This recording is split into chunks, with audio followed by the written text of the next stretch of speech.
Assalamu alaikum wa rahmatullahi wa barakatuh. I am Billal Abdulkareem and I am a journalist for On the Ground News.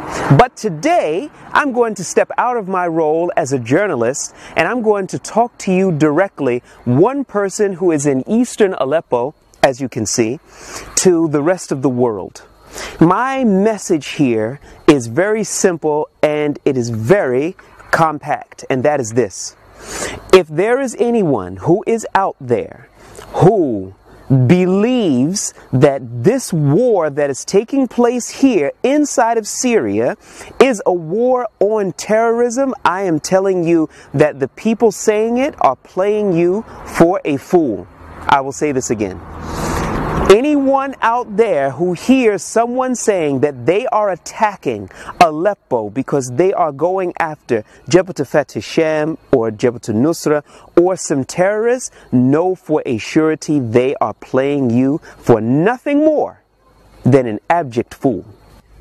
In this city, in the last week, I'm talking 7 days, in the last week, 5 hospitals have been put out of service. Now, what do I mean by out of service? That they just hang an out of service sign on the door? No.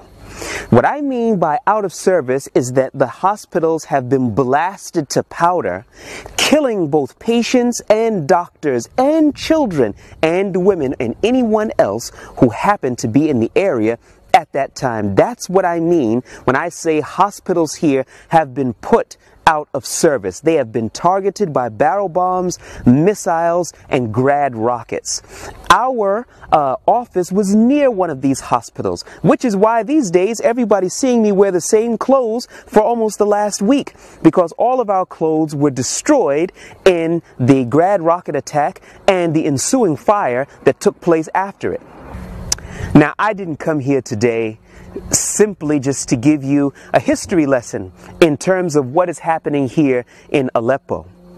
You'd have to ask yourself a question: how in the world could you fall for and believe that a person who killed more than 500,000 people is not the terrorist? However, some small groups that happen to be operating here in Syria are the terrorists. I am saying to you under no uncertain terms that in eastern Aleppo, the groups that you have here are protecting the Syrian people from the same entity, the Syrian Arab Army, that has killed so many people and has produced so many deaths, so many injuries, that even now the people cannot even say they can go to a hospital so that they can be treated for their broken legs or their missing limbs.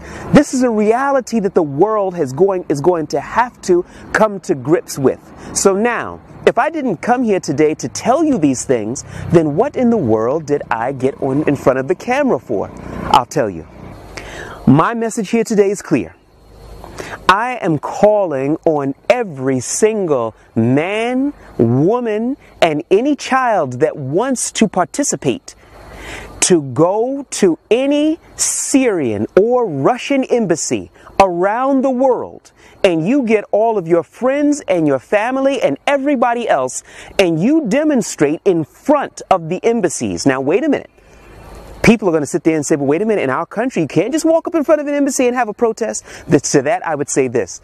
Go to whatever council you have to go to in your respective country and get the permission for it. If they don't give the permission for it in 24 to 48 hours, then you bring 10,000 people in front of that building and tell them, we want the permission, we're going to demonstrate, we want the permission right now.